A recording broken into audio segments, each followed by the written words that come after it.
This is the Addiesdive AD2036. It's a quartz GMT watch that costs around $45 on AliExpress. If you are interested in one of these, there's a link in the video description with some good price suggestions. Is this watch any good, or is the price tag a huge red flag to stay away from it? Hopefully we will find out in this review. To start with, let's quickly run through the dimensions. The case diameter is 39mm, the lug-to-lug is 48.5mm, the case thickness is 12.8mm, and the lug width is 20mm. For $45, the Addiesdive AD2036 stainless steel case finishing is outstanding. The whole thing feels so solid on hand and it looks very clean. The case sides have uniform brushing, so does the top of the lugs. There's polished transition between the top and sides. I like that because it adds interest to the case. The 24-hour bezel is also stainless steel. It is as well finished as the rest of the case, with crisp numbers and indicators. However, this is not a rotating bezel. To the right, we have a very well-sized crown that is also signed.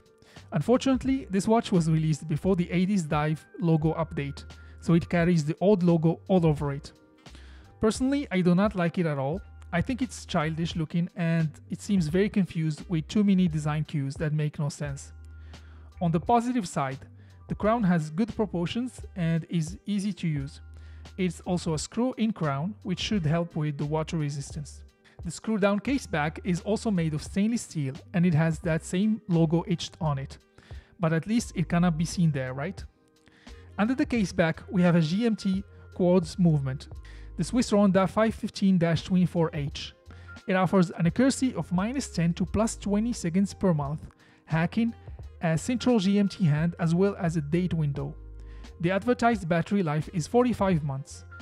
That's almost 4 years. Let's take a look at the bracelet.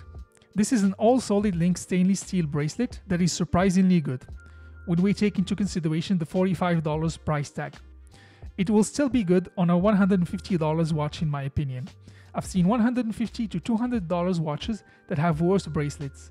The surface of the bracelet is brushed and the sides are polished with very good finishing all over. It is sized using push pins.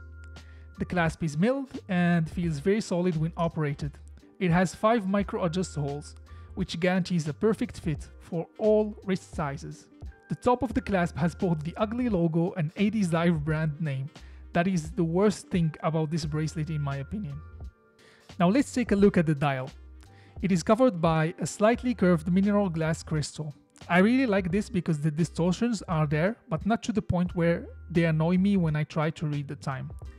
Addiesdive is known for using mineral glass instead of sapphire in their quartz watches, which makes sense when taking into consideration their competitive pricing.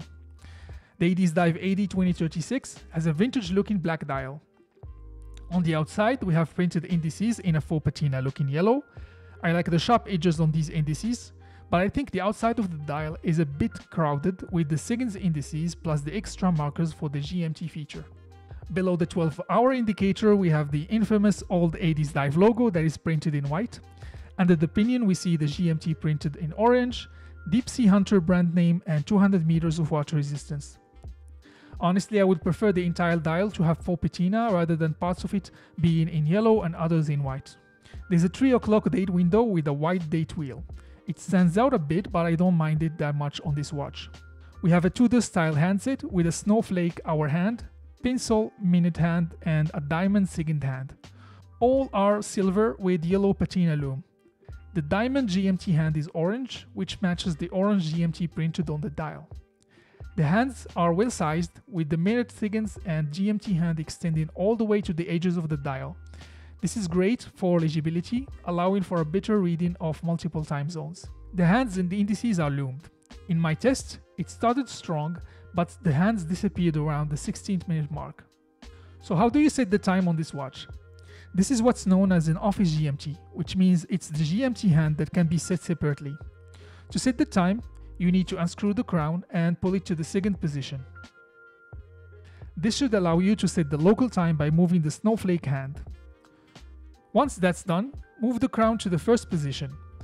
Rotating the crown counterclockwise will move the GMT hand. The GMT hand shows the time in 24-hour format, so you need to use the external bezel as a reference. You can also change the date by rotating the crown clockwise. On my 6¼ inch wrist, this watch wears good, and the female end links help with the wearability. It would have been better if the watch was a bit thinner, which shouldn't be difficult with this being a quartz movement. Either way, this is a good looking watch on the wrist. Overall, this is a great value for the money watch. If you'd like to go for your first GMT watch and you don't want to spend more than $50, this is the one. As a reminder, links for good price suggestions are in the video description. If you enjoyed this video, please take time to leave a like, subscribe to the channel, and maybe let me know what you think about this watch, or if you believe there are better watches in the same category and price range.